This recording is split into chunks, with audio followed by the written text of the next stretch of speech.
Hello student, welcome সকলকে। তো আজ আমরা আমাদের একাদশ শ্রেণী যারা সংস্কৃত নিয়েছো তাদের জন্য ক্লাস আমরা আস্তে আস্তে প্রোভাইড করছি। আজকে আমাদের প্রথম ক্লাস স্টার্টিং। তো আমরা প্রথমে ছোট প্রশ্ন নিয়ে আলোচনা করব, আর অবশ্যই সবাইকে যারা যারা সংস্কৃত নিয়েছো সাবজেক্টটি তাদেরকে অসংখ্য ধন্যবাদ, কারণ এটি আমাদের একটা এনসিয়েন্ট সাবজেক্ট। আমাদের মানে পরিবেশে এবং আমাদের যে আধ্যাত্মিকতা সেখানে ভীষণ রকম মাহাত্ম্য রেখে থাকে। তো সেই মাহাত্ম্যটা জেনেই আশা করি তোমরা সাবজেক্টটি নিয়েছো, পছন্দ করে নিয়েছো। তো সকলে সেই রেসপেক্টটা অবশ্যই রাখবে, এটা আশা করছি।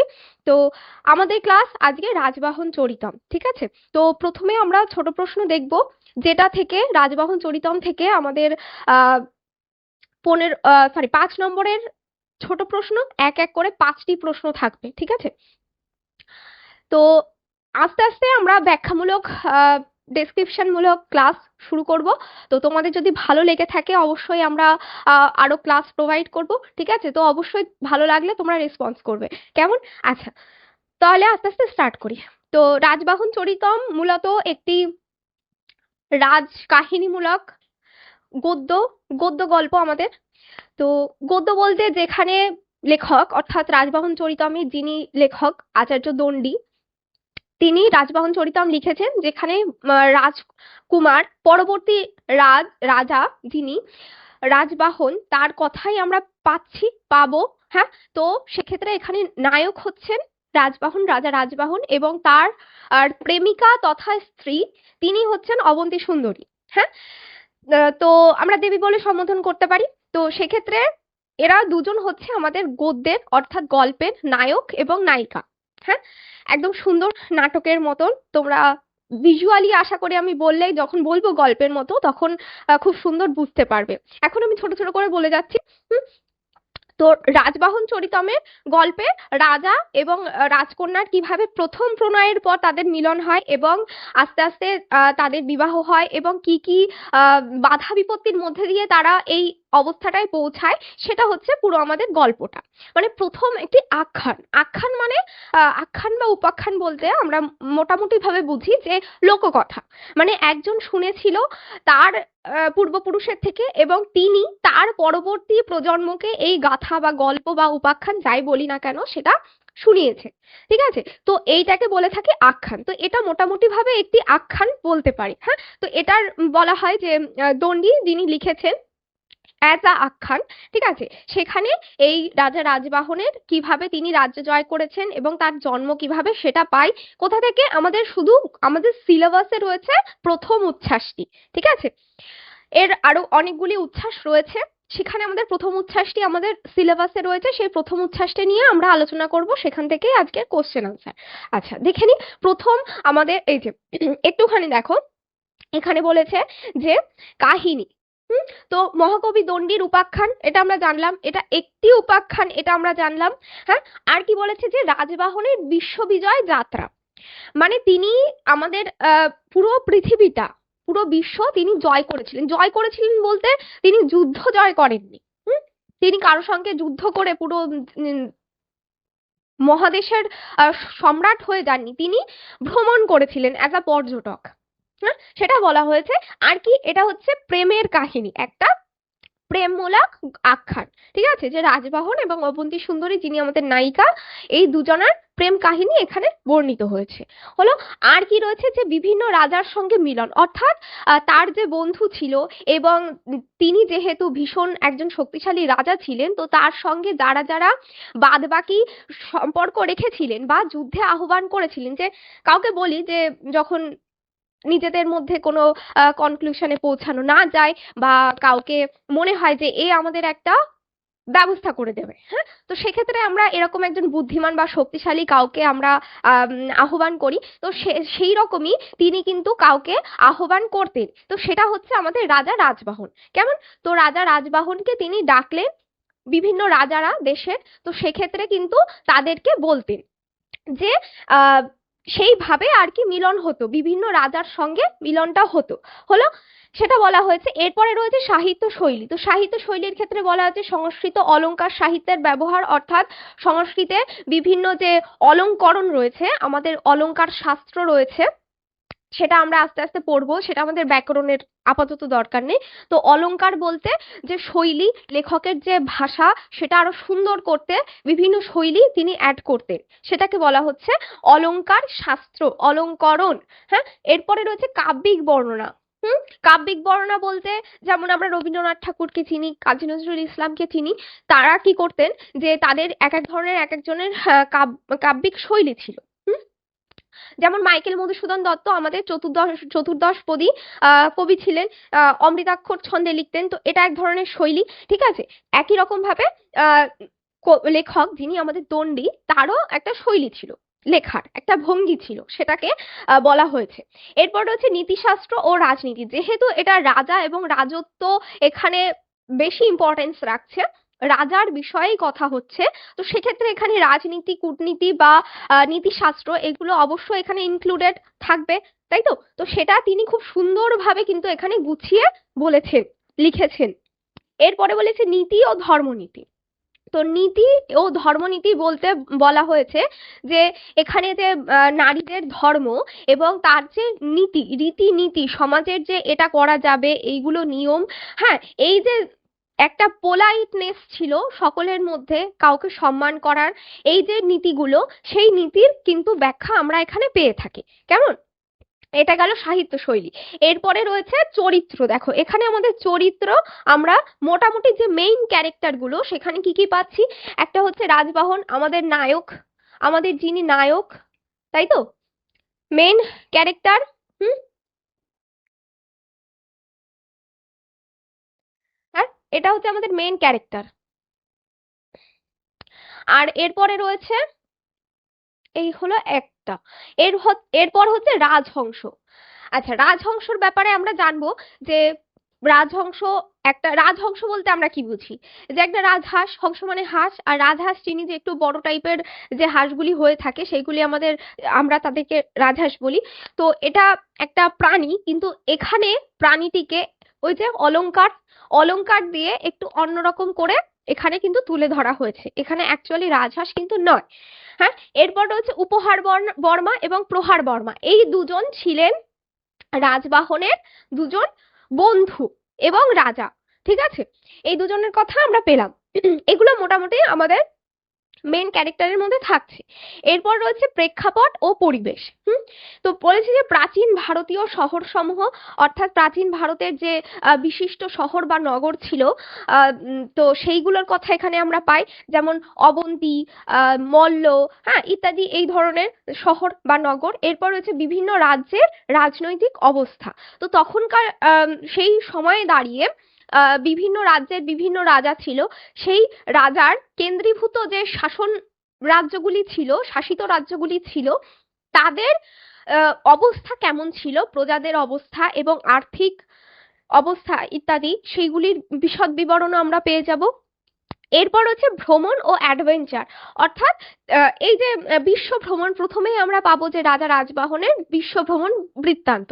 তো তিনি কোথায় গিয়েছিলেন, কি দেখেছিলেন, সেই যে সৌন্দর্য কবির বর্ণনায় ফুটে উঠেছিল, সেটা কিন্তু আমরা এখানে পাবো, যখন আমরা গল্পটা ডিটেলে পড়বো তখন দেখবো। কেমন? আচ্ছা, এরপরে চলে যাব আমাদের ফার্স্ট কোশ্চেন কি রয়েছে। দেখো বলেছে রাজবাহন চরিতম অংশটি কোন গ্রন্থ থেকে গৃহীত। তো এটা আমি প্রথমে বলেছি এটা একটি অংশ, একটি আখ্যান, এটার আরো অনেকগুলি খণ্ড রয়েছে।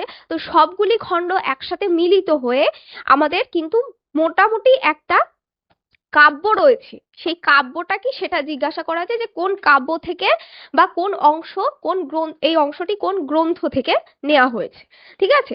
তো দেখো অপশনে রয়েছে যে দশকুমার চরিতম, বিক্রমোর্বশীয়ম, মালবিকাগ্নিমিত্রম, কোনোটি নয়।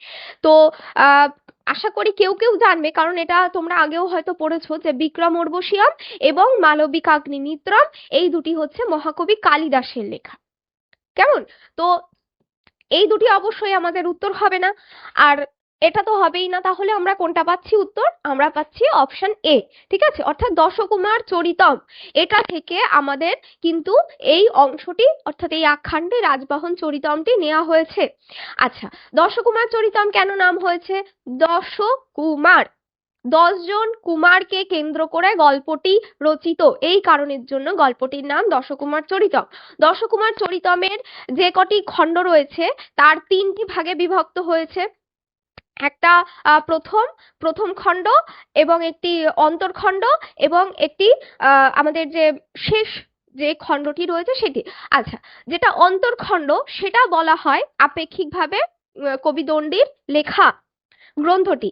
আর তার যে পূর্ব এবং পরের মানে শেষ যে অংশগুলি রয়েছে বলা হয় পরবর্তী সংযোজিত অংশ। কারণ পরে কোনো লেখক বা কবিরা যেহেতু কাহিনীর মধ্যে কোনো মিল থাকে না বা অনেক সময় নষ্ট হয়ে যায় যে কোনো কারণবশত, বলা হয় এগুলো পরবর্তী সংযোজন, পরে লিখে সংযোজিত করা হয়েছে।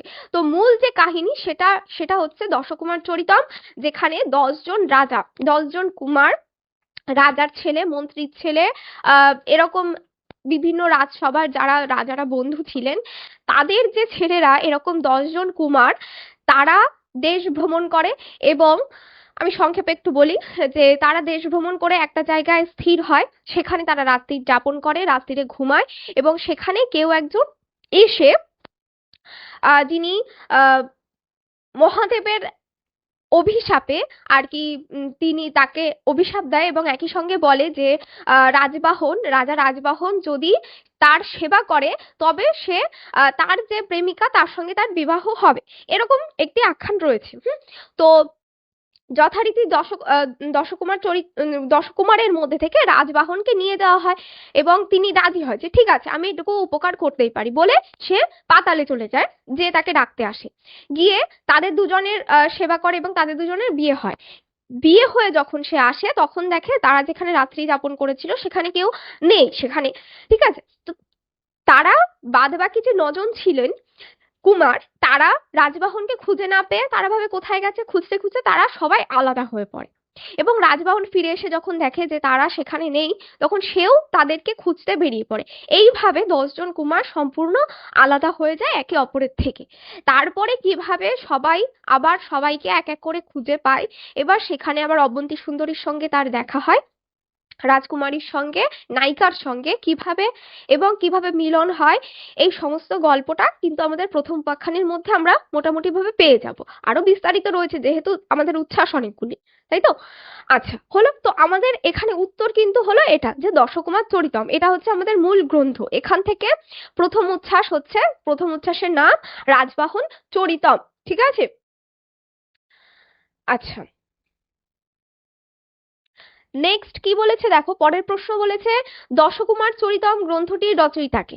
তো এটা আশা করি এতক্ষণ সবাই বুঝে গেছো যে রচয়িতাকে, আমাদের রচয়িতা হলেন মহাকবি দণ্ডী। হুম, মহাকবি দণ্ডী হচ্ছে কালিদাস পরবর্তী কবি, ঠিক আছে। মহাকবি কালিদাস ছিলেন তার পরবর্তী কবি। ভাস, অশ্বঘোষ, তারপরে মহাকবি দণ্ডের সময়কাল। হ্যাঁ, তো সেই পরবর্তী কবি তিনি দশকুমার চরিতম গ্রন্থটি কিন্তু লিখেছেন। এটা হলো। এরপরে রয়েছে যে রাজবাহন চরিতম। রাজবাহন চরিতম কোন উচ্ছ্বাস থেকে গৃহীত?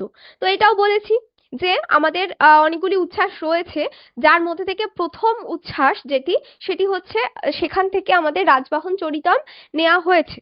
প্রথম উচ্ছ্বাসের মধ্যে রাজা রাজবাহন যিনি নায়ক তার বিবরণ রয়েছে এবং সমস্ত কিছু মোটামুটি গল্পটি রয়েছে যতটুকু আমি বললাম এ পর্যন্ত। এরপর কি বলেছে দেখো, যে দশকুমার চরিতম গ্রন্থটি প্রধানত কোন সাহিত্য ধারার অন্তর্ভুক্ত? তো আমাদের সাহিত্য ধারা হচ্ছে 3 প্রকারের হয়। বাংলাতে 2 প্রকার বলে আমরা জানি, যে গদ্য এবং পদ্য, এই দুটোই আমরা ছোট থেকে পড়ে এসেছি। তো এখানে আমরা পাবো 3টে ধারা। কি কি? গদ্য, পদ্য এবং চম্পু। হ্যাঁ, তো চম্পুটা আমরা আস্তে আস্তে জানবো, সংক্ষেপে একটু বলি যে গদ্য এবং পদ্য মিশ্রিত কাব্যকে বলা হয় চম্পু কাব্য। হ্যাঁ, গদ্য কাব্য তো গদ্য কাব্য, গল্প পুরো একেবারে একটা এক জায়গা থেকে শুরু এক জায়গায় শেষ, চলছে কন্টিনিউ। পদ্য কবিতা। চম্পুটা কি হচ্ছে? চম্পুটা হচ্ছে একটুখানি করে গল্প বললো, দিয়ে ছোট্ট একটু কবিতা, মানে নায়িকার বর্ণনা দিচ্ছে, বিশেষণ দিচ্ছে, একটুখানি কবিতা লিখে দিল যে নায়িকাকে দেখতে এরকম সুন্দর বলে একটা ছোট কবিতা, দিয়ে তারপর আরেকটু কাহিনী বললো, দিয়ে আরেকটু কবিতা। এটাকে বলা হচ্ছে আমাদের চম্পু কাব্য। তো আমাদের রীতিতে কিন্তু তিন তিন ধরনের কাব্য আমরা পেয়ে থাকি। হ্যাঁ, তার মধ্যে আমরা কি বলেছি যে দশকুমার চরিত এটা শুধুমাত্রই গদ্য কাব্য, এখানে আর কোনো কিছুর সংশ্লেষণ নেই, ঠিক আছে। আচ্ছা, এটা গেল আমাদের। আর অবশ্যই নাটক, যেটা গদ্য সেটাকে নাটক করা যায়, যেটা পদ্য সেটাকেও নাটক করা যায়, কিন্তু যেহেতু আমাদের এখানে বলেছে দেখো যে সাহিত্য ধারা, তো সাহিত্য ধারার মধ্যে নাটক রয়েছে, অপশনগুলো বলছি আমি, যে পদ্যকাব্য, নাটক এবং মহাকাব্য রয়েছে। তো মহাকাব্য যেটা আমাদের, সেটা কি হয়ে যায়, মহাভারত আমাদের মহাকাব্য, রামায়ণ মহাকাব্য, এগুলো নিয়ে নাটক হয়, মঞ্চস্থিত হয় এগুলো। নাটক, নাটক যেটা সেটা অবশ্যই মঞ্চস্থিত হবে, গদ্যকাব্যও হয় পদ্যকাব্যও হয়, সমস্তটাই কিন্তু মঞ্চস্থিত হয়। কিন্তু গদ্যকাব্যটা হচ্ছে আমাদের দশকুমার চরিত, এটাই হচ্ছে বলার, ঠিক আছে, যে এটা গদ্যতেই রচিত। আর এটা অবশ্যই মহাকাব্য নয়, কারণ আমাদের মহাকাব্য দুটো, আহ আপাতভাবে দুটো, আরো প্রচুর রয়েছে মহাকাব্য, যে রামায়ণ আর মহাভারত, এটা হচ্ছে আমাদের বিখ্যাত দুটি মহাকাব্য, আরো প্রচুর মহাকাব্য রয়েছে, কিন্তু দশকুমার চরিত কিন্তু নয়। তো এটাকে শুধুই আমরা বলবো গদ্যকাব্য, ঠিক আছে, গদ্যে রচিত তাই। এরপরে বলেছে দেখো যে কাহিনীর কেন্দ্রীয় চরিত্র কে। তো আমরা কি পেয়েছিলাম, যে কেন্দ্রীয় চরিত্রে কে ছিল, যিনি নায়ক তিনি কেন্দ্রীয় চরিত্র। আর যদি নায়িকার নাম থাকতো তবে নায়িকাকে আমরা কেন্দ্রীয় চরিত্রে বসাতাম। এখানে কি বলেছে দেখো অপশনে, চন্ডবর্মা, উগ্রবর্মা, রাজবাহন এবং কামবর্মা। হ্যাঁ, তো এখানে আমাদের যিনি নায়ক তিনি হয়ে যাবে আমাদের মেইন ক্যারেক্টার, অর্থাৎ রাজবাহন আমাদের মেইন ক্যারেক্টার। হ্যাঁ, আর চন্ডবর্মা হচ্ছে আমাদের খলনায়ক, অর্থাৎ ভিলেন। হ্যাঁ, গল্পের ভিলেন হচ্ছে চন্ডবর্মা। আচ্ছা, এরপরে কি বলেছে যে রাজবাহন চরিতমের প্রধান নায়িকাকে। তো রাজবাহন চরিতমে এবার জিজ্ঞাসা করেছে যে নায়িকা, তো নায়িকা কি কি আছে, যে মালবিকা, শকুন্তলা, অবন্তী সুন্দরী এবং বাসব দত্তা। তো এই তিনজনই কিন্তু মহাকবি কালিদাসের নায়িকা। বাসব দত্তা বাসব দত্তা ভাসের নায়িকা, মহাকবি ভাসের। আর মালবিকা এবং শকুন্তলা দুজনেই কিন্তু মহাকবি কালিদাসের মানুষ নায়িকা, ঠিক আছে। আর অবন্তী সুন্দরী কে, আমাদের রাজবাহন যিনি রাজা তার প্রেমিকা, অর্থাৎ আমাদের নায়িকা, ঠিক আছে, এই ক্যারেক্টারটা। হ্যাঁ, হলো। এরপরে কি বলেছে দেখো যে অবন্তী সুন্দরীকে কাহিনীতে কিভাবে পরিচিত করা হয়েছে। তো এখানে আমরা আগে অপশন দেখবো কি কি রয়েছে। কি বলেছে, রাজবাহনের ভগিনী, রাজকন্যা ও প্রিয়তমা, দাসী এবং সখী। তো অবন্তী সুন্দরীকে কাহিনীতে একদম কিভাবে বলা হয়েছে, যে রাজকন্যা ও প্রিয়তমা। রাজবাহনের তো ছিল প্রেমিকা, ভগিনী হওয়ার কোনো চান্সই নেই, কোনো বোন হতেই পারে না, তাই তো, সে ছিল প্রেমিকা, তো অবশ্যই ওটা হবে না অপশন এ।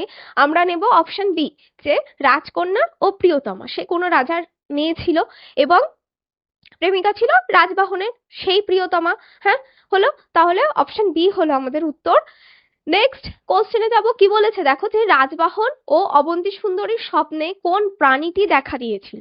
আচ্ছা, এটা আমি যে বললাম যে রাজহংস ছিল, তো রাজহংস প্রাণী ছিল এবং তার একটা ক্যারেক্টারও রয়েছে, তো সেই ক্যারেক্টারটা কিন্তু অবশ্যই একটা মানুষের ক্যারেক্টার, কিন্তু এখানে দেখানো হয়েছে অ্যাজ আ রাজহংস, ঠিক আছে। তো সেক্ষেত্রে আমরা অপশন দেখো কি রয়েছে, যে সিংহ, রাজহংস, রাক্ষস, ঘোড়া।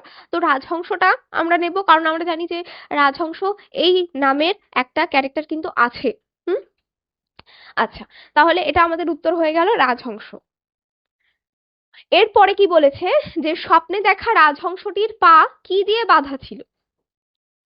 তো তিনি দেখেছিলেন রাজহংস, স্বপ্নে দেখেছিলেন, কে দেখেছিলেন বলে দিই, অবন্তী সুন্দরী দেখেছিলেন, যে রাজবাহন এবং অবন্তী সুন্দরী ঘুমিয়েছিলেন এবং তিনি স্বপ্ন দেখে খুব কান্নাকাটি শুরু করেন এবং উঠে দেখেন যে রাজা রাজবাহনের পা বাঁধা রয়েছে কি দিয়ে, রূপোর শিকল দিয়ে। তো তিনি যেটা স্বপ্ন দেখেছিলেন সেটা খানিকটা, সেটার বাস্তবায়ন হয়েছিল। তিনি দেখেছিলেন একটি রাজহংসের পা কি দিয়ে বাঁধা ছিল, পদ্মলতা দিয়ে বাঁধা ছিল, মানে পদ্মের শেকড় দিয়ে বাঁধা ছিল, যেটা তিনি ঘুম ভেঙে উঠে, দুঃস্বপ্ন দেখে উঠে সত্যি সত্যি দেখেন যে, তো রাজহংসটা অ্যাকচুয়ালি কে ছিল, রাজবাহন ছিল। রাজবাহনকে তিনি স্বপ্নে রাজহংস হিসাবে দেখেছিলেন। এটা হচ্ছে টুইস্ট। আচ্ছা, তো এখানে রজ্জু, স্বর্ণশৃঙ্খল, পদ্মমৃণাল, রৌপ্য শৃঙ্খল। তো স্বপ্নে দেখেছিলেন পদ্মমৃণাল, আর বাস্তবায়নে তিনি যখন ঘুম ভেঙে উঠে দেখলেন এবং ভীত হয়ে খুব চিৎকার চেঁচামেচি করলেন, তখন দেখেছিলেন যে রাজবাহনের পা রৌপ্য শৃঙ্খল অর্থাৎ রূপার শিকল দিয়ে বাঁধা ছিল। হুম। তো যেহেতু স্বপ্নের কথা স্বপ্নে দেখেছিলেন, তাহলে সেক্ষেত্রে আমাদের উত্তর হবে অপশন সি, পদ্মমৃণাল অর্থাৎ পদ্মের যে ডাঁটি থাকে সেটা দিয়ে পা বাঁধা ছিল রাজহাঁসের, এটা বলা হয়েছে। আচ্ছা, এরপরে কি রয়েছে যে কাহিনীতে রাজবাহনের প্রধান প্রতিপক্ষ কে ছিল? আচ্ছা, কি বলেছিলাম যে আমাদের এই গল্পের ভিলেন কে ছিল, খলনায়ক কে ছিল? চন্ডবর্মা। তো যিনি চন্ডবর্মা খলনায়ক ছিল, তিনি অবশ্যই প্রতিপক্ষ হবে নায়কের। এটাই আমরা সিনেমাতে তো তাই দেখি যে খলনায়ক যে হয় সে নায়কের পিছু করে, তার একেবারে ভীষণ বড় একটা শত্রু থাকে, সেটাই হয়ে যাবে। তো এখানে রয়েছে উগ্রবর্মা, চন্ডবর্মা, কামবর্মা এবং অন্য কেউ। তো এখানে কি লিখবো আমরা? কোন অপশনটা নেব? আমরা জানি যে চন্ডবর্মা আমাদের খলনায়ক, তো এটাই হয়ে যাবে। হলো এ পর্যন্ত। এরপরে এরপরে দেখো কি বলেছে যে অবন্তী সুন্দরী রাজবাহনের কাছ থেকে কোন কাহিনী শুনেছিল? কোন কাহিনী শুনেছিল? অপশনে বলেছে যে রামায়ণ, মহাভারত, চতুর্দশ ভুবন এবং দশাবতার। রামায়ণ মহাভারত তো অবশ্যই নয়। রামায়ণ রাম সীতার কাহিনী, মহাভারত হচ্ছে পঞ্চপাণ্ডব এবং যে শ্রীকৃষ্ণের যে কাহিনী রয়েছে সেটা। আর চতুর্দশ ভুবন রয়েছে, এটা হবে আমাদের উত্তর। আর দশাবতার হচ্ছে আমাদের যে শ্রীকৃষ্ণের 10টি অবতার রয়েছে, মৎস্য, কূর্ম, বরাহ ইত্যাদি, সেগুলি হচ্ছে আমাদের দশাবতার। তো এটা হবে না। তো সেক্ষেত্রে আমাদের অবন্তী সুন্দরীর রাজবাহনের কাছ থেকে চতুর্দশ ভুবন বৃত্তান্ত শুনেছিলেন বা তাকে শুনিয়েছিলেন রাজা রাজবাহন। ঠিক আছে, তো এটা হয়ে যাচ্ছে আমাদের উত্তর। নেক্সট কোশ্চেন কি রয়েছে দেখো, অবন্তী সুন্দরী কিভাবে রাজবাহনের প্রতি শ্রদ্ধা প্রদর্শন করে? তো এখানে হচ্ছে বলেছে হাসি দিয়ে, আলিঙ্গন করে, প্রণাম করে এবং নীরব থেকে। তো তোমাকে যদি মানে শ্রদ্ধা তুমি কাউকে দেখাতে যাও, এগুলোর মধ্যে কিছু করে দেখাতে হবে, হয় হেসে, না হলে আলিঙ্গন করে, না হলে প্রণাম করে, নীরব থেকে। নীরব থেকে হয়তো হয় না শ্রদ্ধা জ্ঞাপন। তো সেক্ষেত্রে আমরা কি বলতে পারি যে এখানে প্রণাম প্রণাম করে হয়ে যাবে। কেন? আমরা প্রথমে যে ভূমিকাটা দেখলাম সেখানে দেখেছি যে লেখক বা কবি আমাদের দণ্ডী যিনি, তিনি তার শৈলী এবং তার নীতি, তার যে নীতির যে উপাখ্যান এখানে তিনি প্রদর্শন করেছেন, যা রীতিনীতি সমাজের ছিল, এবং কাউকে সেখানে অবশ্যই কাউকে সম্মান করার সম্মান জ্ঞাপনের যে একটা প্রবণতা, সেটা কিভাবে তিনি খুব সুন্দর করে দেখাতে পারবেন, তার যে শৈলী সেখানে দাঁড়িয়ে। হ্যাঁ, তো সেক্ষেত্রে তিনি বলেছিলেন যে নায়িকা কিন্তু প্রণাম করে শ্রদ্ধা জ্ঞাপন করেছিল। ঠিক আছে, তো প্রণাম করে হয়ে যাবে আমাদের উত্তর। অবন্তী সুন্দরী তার কাছ থেকে এত কিছু শুনলেন এবং অবশ্যই তার প্রতি তার শ্রদ্ধা হলো যে তিনি এত কিছু দেখেছেন, এত কিছু জানেন এবং এত জায়গা ভ্রমণ করেছেন, অবশ্যই তার প্রতি শ্রদ্ধা আসবে। তো সেই জায়গায় দাঁড়িয়ে তিনি তাকে শ্রদ্ধা জ্ঞাপন করেছিলেন। ঠিক আছে, তারা ফেমিনিস্ট ছিল না, ঠিক আছে, অবশ্যই ছিল, তাদের মতো করেছিল। আচ্ছা, এরপরে হচ্ছে চন্ডবর্মার আক্রমণের ফলে অন্তঃপুরে যে বিশৃঙ্খলার সৃষ্টি হয়, সেই পরিস্থিতিতে অন্তঃপুরিকাদের অবস্থা কেমন ছিল? আচ্ছা, তো যে জিনিসটা হলো, তারা দুজন গল্প করলেন এবং ঘুমিয়ে পড়লেন, এবং তারপরে সেখানে তিনি কি করলেন? স্বপ্ন দেখলেন। আমাদের নায়িকা অবন্তী সুন্দরী স্বপ্ন দেখলেন যে একটি রাজহংসের পা মৃণাল পদ্ম মৃণাল দিয়ে বাধা বা আটকে গেছে, মৃণালের সঙ্গে তার পা, রাজহংসের পা। এবং তিনি সেটা দুঃস্বপ্নটা দেখে তার যখন ঘুম ভাঙলো, তিনি উপলব্ধি করলেন যে সত্যি সত্যি পা বাঁধা, রাজকুমারের পা বাঁধা কি দিয়ে? রৌপ্য শৃঙ্খল দিয়ে। তো এই জিনিসটি দেখে তার অবস্থা কেমন হয়েছিল সেটা জিজ্ঞাসা করেছে, যে তিনি কি করেছিলেন, যে কান্নাকাটি করেছিলেন, না খোলার চেষ্টা করেছিলেন, না কি করেছিলেন এটা। তো প্রথমে রয়েছে যে আনন্দে মগ্ন, খেলায় ব্যস্ত, অবশ্যই বাচ্চা ছিলেন না যে খেলা করবেন। আচ্ছা, ভীত হয়ে ভূমিতে লুটিয়ে কাঁদছিলেন, নিশ্চিন্তে বিশ্রাম নিচ্ছিলেন, শত্রু হলে এমনটা করতো, তাই তো। তো এখানে কি হয়েছে যে আমাদের উত্তর হবে অপশন সি, যে ভীত হয়ে ভূমিতে লুটিয়ে কাঁদছিলেন। তিনি যখন দেখলেন তার প্রিয়তম, যার তার পা বাঁধা রয়েছে রৌপ্য শৃঙ্খলে, যেটা খোলার কোনো অপশনই নেই, তখন তিনি কি করবেন? অবশ্যই কান্নাকাটি করবেন বা কারো সাহায্য চাইবেন। তো সেটাই হয়েছিল, যে ভীত হয়েছিলেন, খুব ভয় পেয়ে গিয়েছিলেন যে এটা এবার কি হবে, ঘাবড়ে গিয়েছিলেন যেটা সেটা, এবং ভূমিতে লুটিয়ে কাঁদছিলেন। আচ্ছা, এরপরে কি রয়েছে, যে রাজকন্যা আতঙ্কিত হয়েছিল কাকে দেখে? তো রাজকন্যা আতঙ্কিত কাকে দেখে হয়েছিল? প্রথমে রয়েছে দেখো রাক্ষস, উৎসব, রাজবাহনের অবস্থা এবং সৈন্য। তো তিনি কাকে দেখে আতঙ্কিত হবেন? যে একটা মানে বাজে অবস্থার মধ্যে বদ্ধ হয়ে আছে, তাকে দেখে অবশ্যই আতঙ্কিত হবেন। তো সেক্ষেত্রে রাজবাহনের অবস্থা দেখে তিনি আতঙ্কিত হয়েছিলেন, কেন কি রাজবাহন ওই রূপোর শিকলের মধ্যে আটকে পড়েছিলেন, এই কারণের জন্য হলো। আচ্ছা, এরপরে কি রয়েছে দেখো, বলেছে বিপদের ক্ষেত্রে রাজবাহনের দৃষ্টিভঙ্গি কি ছিল? তো বিপদের ক্ষেত্রে কি হবে, এটা অপশন রয়েছে দেখো, বলেছে নিজের দোষ, অন্যের দোষ, ভাগ্য নির্ধারিত, অভিশাপ। তো তুমি যদি বিপদে পড়ো তুমি কি করবে? প্রথম একটা অপশন যে নিজের দোষ, আমি এটা কেন করতে গেলাম, তার জন্য আমার এই অ্যাক্সিডেন্টটা হলো। আর একটা কি তখন মনে আসবে, যে ও এইখান থেকে রোডটা না ক্রস করলে আমার হয়তো এরকম অ্যাক্সিডেন্টটা হতো না, ও এখান থেকে গেছে বলে আমার এরকম হয়েছে, বা বিড়ালটা রাস্তায় কেটেছে বলে আমি পড়ে গেছি, অ্যাক্সিডেন্ট করেছি। ঠিক আছে, এটা হচ্ছে অন্যের দোষ হয়ে গেল দুটো। আর একটা কি হচ্ছে, ভাগ্য নির্ধারিত। আচ্ছা, আমার কপালে আজকে এইটাই ছিল, এই কারণের জন্য আমার সাথে এটা হলো, আমার অ্যাক্সিডেন্ট হলো বা আমি পড়ে গেলাম। হুম। আর কি রয়েছে, অভিশাপ। আচ্ছা, আমি গতকাল ওকে এরকম বাজে বাজে কথা বলেছি, ও হয়তো মনে মনে আমাকে অভিশাপ দিয়েছে, যে তুই আমাকে এরকম বললি, তোর দেখ কি হয়। তো সেক্ষেত্রে সেটা একটা অভিশাপ হচ্ছে।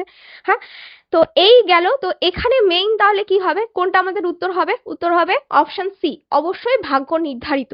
কারণ তিনি দিগ্বিজয়ী, তিনি পুরো ভারতবর্ষ ভ্রমণ করেছেন, তার সেই মেন্টালিটি ছিল যে কোনটার জন্য কি হতে পারে। তো ওখানে দাঁড়িয়ে তিনি কখনোই কাউকে বা নিজেকে দোষারোপ দেবেন না, তিনি অবশ্যই বলবেন যে ভাগ্য নির্ধারিত, আমার এটা হয়েছে এবং আমি এটা থেকে অবশ্যই একটা সময় রিলিফ পাবো, এসছে যখন চলেও যাবে, এরকম একটা মানে লজিক্যাল ব্যাপার তিনি বুঝতেন, বিষয়টা দার্শনিক চিন্তা ভাবনা যাকে আমরা বলি। ঠিক আছে, তো সেক্ষেত্রে তিনি বলেছিলেন এটা ভাগ্য নির্ধারিত।